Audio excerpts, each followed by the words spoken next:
सर्वशक्तिमान प्रभु का धन्यवाद। जीवित परमेश्वर एक और समा दिया कि उसकी हजूरी में आकर उसका धन्यवाद करें।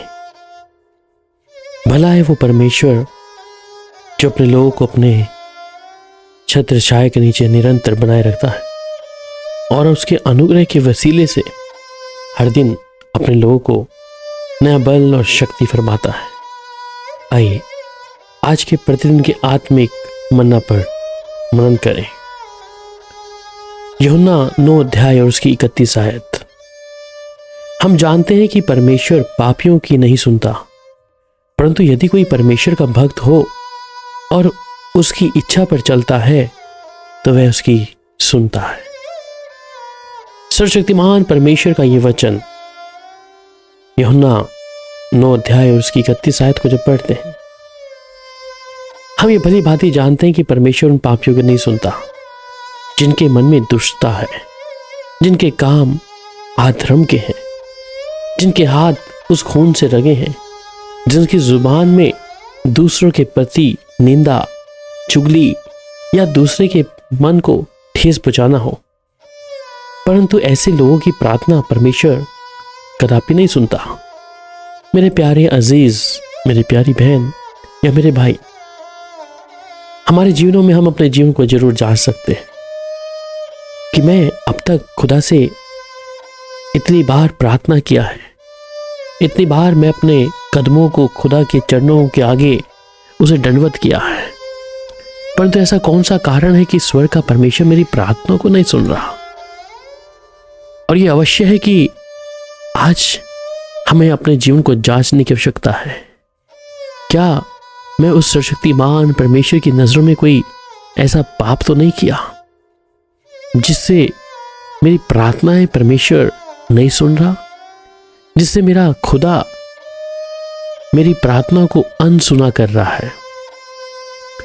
अगर इस समय आपके मन में ऐसा कोई विचार है या किसी के मन को आपने ठेस पहुंचाई है या परमेश्वर के विरुद्ध वो महा बड़ा पाप किया है, तो आज इस कलाम के मुताबिक अपने जीवन को अवश्य जांच ले कि प्रभु मेरी ऐसी कौन सी कमियां हैं जिसे मैं अपनी शारीरिक आंखों से नहीं देख पा रहा, परंतु तेरी आत्मिक आत्मा के अनुसार प्रभु मैं उसे देख पाऊंगा।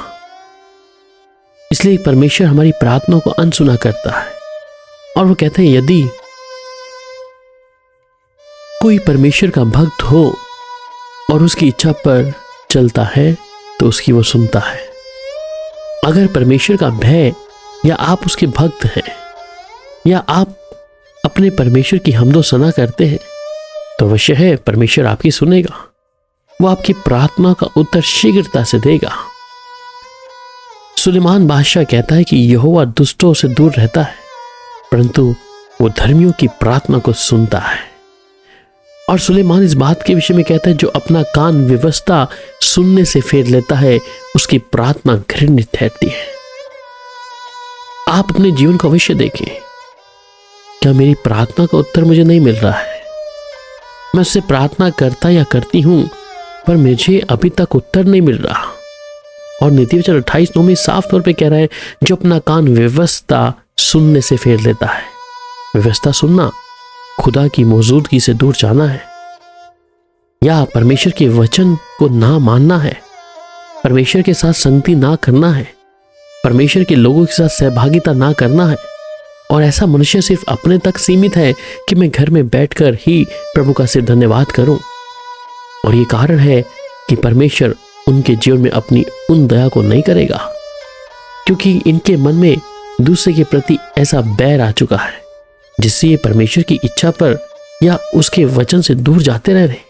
और ऐसे मनुष्य को कभी इस बात के मालूम में अंदाजा नहीं होता कि वो परमेश्वर की उपस्थिति से क्या चीजों को खो रहा है या वो उपस्थिति को हल्का जान रहा है, क्योंकि ये व्यक्ति अपने तौर तरीके से धर्मी है या अपने घर में ही बैठकर सोचता है कि मैं धर्मी हूं। और ये उसके लिए एक ऐसा कारण है कि शैतान उसे अवश्य पकड़ेगा।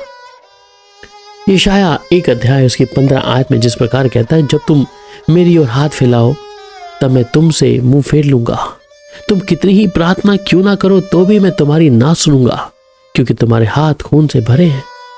परंतु भजनकार 145 उसकी 19 आयत में कहता है कि वह अपने डरवैयों की इच्छा पूरी करता है और उनकी दुहाई सुनकर उनका उद्धार करता है।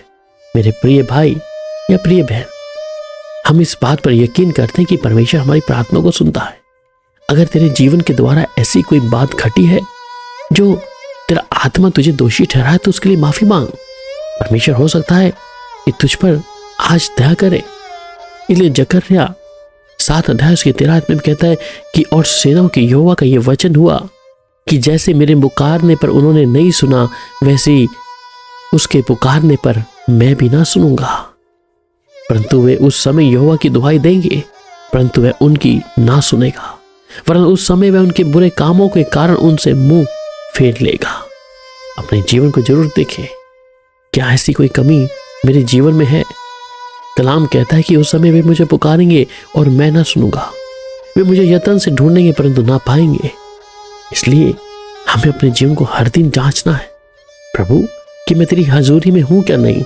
क्या मेरा घर में अकेला बैठकर ही प्रार्थना करना सब कुछ है, या मैंने एक मसीह भाई बहन को या किसी ऐसे व्यक्ति के मन को दुखाया है, या मैं तेरी हैकल में आकर तेरा धन्यवाद नहीं कर सकता। मेरे अजीज सुनिए इस बात को, शैतान की सबसे बड़ी चाल है कि वो आपको परमेश्वर की मौजूदगी से अलग करेगा, परमेश्वर के लोगों से अलग करेगा और आपको अकेला करेगा। आप जंगल के उस शिकार को, जानवर को देखें कि जब वो अपने शिकार को देखता है कि जब वो अकेले में है तभी उसके ऊपर वो दबाव डालता है। अगर आज आप परमेश्वर की उपस्थिति से दूर हो जाएंगे और परमेश्वर की आत्मा की भरपूरी को भूल जाएंगे, आप उस शिकार के, उस शैतान के आप जंगल में फंसते जा रहे हैं।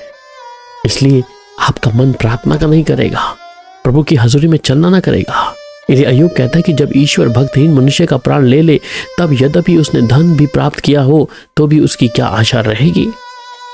इसलिए अपने मन में प्रभु के सामने रखे कि प्रभु मेरी प्रार्थना का उत्तर क्यों नहीं दे रहा, मेरे जीवन में ऐसी तकलीफों से मैं क्यों झुलस जा रहा हूं हर दिन हर समय। अगर चाहते हैं कि परमेश्वर आप पर दया करे और आपकी प्रार्थना को सुने, आप दूसरे व्यक्ति को माफ करें और प्रभु की हजूरी में उसकी उपस्थिति में आए, जिससे आप परमेश्वर की सीधी इच्छा को जान पाएंगे। आइए, अगर आप प्रभु के लिए आज अपने हृदय को खोलते हैं तो आज सुबह के समय ही परमेश्वर आपके लिए उत्तम से उत्तम चीजों को आपके लिए मुहैया कराएगा। आपको अपनी उपस्थिति में जब वो लेगा तो वो आनंद की भरपूरी को आप देखेंगे। आइए प्रार्थना करें। स्वर्ग के पिता, आपका धन्यवाद हो, तारीफ हो प्रभु।